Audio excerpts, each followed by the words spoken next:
Spider-Man, Spider-Man does whatever Spider can.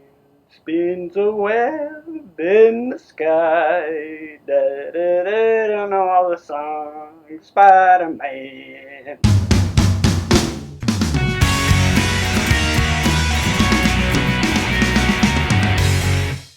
So, Spider-Man Homecoming. So, this is the 16th Marvel film in the cinematic universe. Yeah, 16. Crap. This series started, the MCU started 9 years ago. Like, I was 13, 14. God, I'm old. Very, very old. And yes, I am, and no, I will not shut my mouth. I'm old. Zip it. And this is the first Spider-Man film that takes place in the Marvel Cinematic Universe. Wow! Yeah! Anyway, and it happens to be the third Spider-Man that we've had. We had Tobey Maguire from 2001, I believe, to 2007. Then we have Andrew Garfield from 2012 to 2014. And now we have Tom Holland. And Tom Holland does a fantastic job playing Spider-Man and Peter Parker. In this movie, Peter is kind of like trying to become an Avenger, even though he already helped out in Civil War and kind of is an Avenger in my opinion, but whatever. And he's also struggling in high school life, which is awesome to see. It's awesome to see Peter Parker in high school struggling to balance school life and Spider-Man. That's what I really, really love about this. That's what's in the comics. That's awesome. So we have Tom Holland. He's fantastic. Like I said, he is great. He embodies what Peter Parker is. He embodies Spider-Man. He's the best Spider-Man we've had. Best Peter Parker we've had by far. He's fantastic. Robert Downey Jr. is in this movie playing Tony Stark. And from the trailers, it looked like he was going to be in it a lot. He has very limited screen time. He's fantastic with what he has. He has some really great scenes, but he's not in it all that much, really. Honestly, there's more of his assistant, Happy Hogan, played by Jon Favreau, and Happy is just kind of the babysitter, almost, I want to call him. I wouldn't even call it a babysitter. He's more of an advisor to Peter. Basically, Peter texts and calls Happy to find out if, hey, are the Avengers doing something? Can I help out? That's what Happy does, and he's honestly in it more than Robert Downey Jr. actually is. But again, he does fantastic, so it's awesome. Now, the Marvel Cinematic Universe has problems with villains. There's only really been Loki as far as a great villain. This is a great villain. Michael Keaton does a fantastic job, and I'm glad that his villain is written well, because Michael Keaton is an Academy Award nominated actor. He's amazing, and for him to not be used correctly would be a waste of his talent, to be perfectly honest. So I'm glad that he is great. He is menacing. He doesn't yell, I don't think, at all in the movie. It's just his intensity, his ferocity. It's just what he's saying that's so amazing, and the way he's saying it. The motivation behind his character is there, unlike a lot of Marvel movies. His motivation is absolutely there, and you feel for the guy.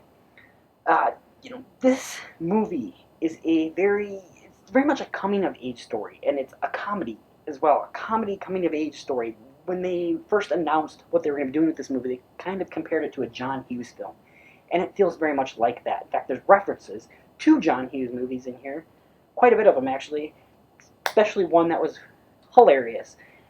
I'm not going to, you'll know when you see it. Anyways, it's a coming-of-age comedy, and it feels just perfect for a Spider-Man story. And that might be a negative for some people because there's a lot of high school stuff here and not as much Spider-Man stuff. It's very much more of a Peter story. There's a lot of downtime, and the pacing is a little bit off at times. It feels a little bit long. And that might be it is a negative for me, but it's not as big of a negative because I like seeing Peter in high school. This is where he belongs. This is where he should be right now. And I love that fact. If you like the comics, you might not necessarily love everything about this. The only thing that particularly bugged me was the fact that his suit is more of an Iron Man suit. Now, with him being in the Marvel Cinematic Universe, I understand that. I get it, and it makes sense, and it bugged me for a little bit, but I got over it. But literally anything Peter asks his suit to do, it can pretty much do. Whereas, Tobey Maguire's Spider-Man, it's just a suit. Andrew Garfield's Spider-Man, it's just a suit. And that's kind of what Spider-Man is in the comics, but again, I got over it. We're in the MCU. I'm fine by it. What I really love about this movie is the fact that it's one of those smaller scale superhero movies. There's not a big portal in the sky opening up with alien invasion. It's just few characters, small story, nothing huge. Part of the reason why I didn't love Guardians of the Galaxy 2, part of the reason why I loved Logan this year. Smaller stories. I like it. I said that there's some pacing issues, and the action scenes are fantastic. They are great.